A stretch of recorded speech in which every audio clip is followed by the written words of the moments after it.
conference. I'm, of course, Jiggy Jag, and we're going to interview one of the speakers. Jon, how are you? Good. How you doing? Pretty good, actually. Talk to me about your speech. The speech, interesting speech. It was about LGBT equality here in Hutchinson. We discussed a ballot measure that just as failed, unfortunately failed. Yeah. But the positive sides of it, we feel we educated and opened a lot of minds. So, and for a first time this to ever appear on a ballot measure in central Kansas, yeah, we thought we did really, really well. Well, that's cool. Why do you think something like that failed? Misinformation. I think there was a lot of misinformation. I think there was a lot of fear. We heard a lot of people say this is just going to lead to gay marriage, which there's a... What? Yeah. It was, most of our opposition was because people thought it was. Yeah. Gay marriage is next, and there's a constitutional ban on gay marriage in Kansas. Yeah. But, yeah, I think most of it was just fear. Yeah. Well, the one thing that I thought was odd, and I don't know if it was that way in Salina with theirs, but I know here, I'd see these signs and it's like, vote yes, vote no, and I'm like, well, I know what I want to vote for, but yeah. the advertising was so damn confusing. The message itself, how we had to, it's too bad that we couldn't do, it was no up there for them to get their words, and yes down here. Yeah. It's too bad we couldn't have the same language. But Salina's a little more progressive because obviously the city council there did pass. Yeah. So it was passed. But the voters, again, because of fear, it was repealed, unfortunately. So Lawrence is still the only city in Kansas to have protections. See, the thing that I don't understand is why is this such a big deal?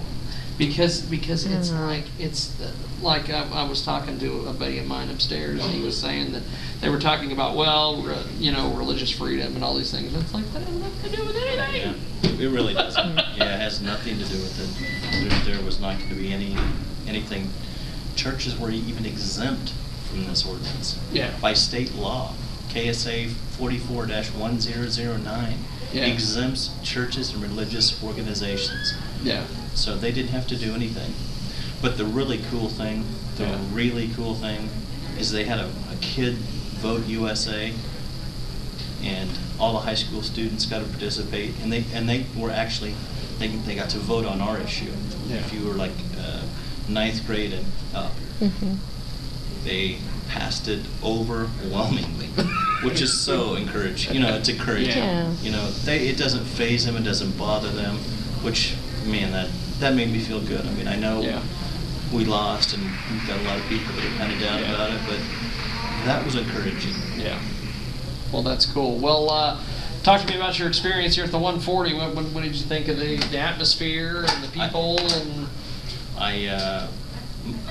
This morning, since I have some arthritis issues, it's kind of tough for me to get around. I watched it from the comfort of my home this morning. That's cool. I saw you participate. Well, thank you. Yes, I love the hat, by the way. Thank you. But this is absolutely great. Shelley Couch has been on me to participate for 3 years. Yeah. And this is the first time that I've done it, so you can thank Shelley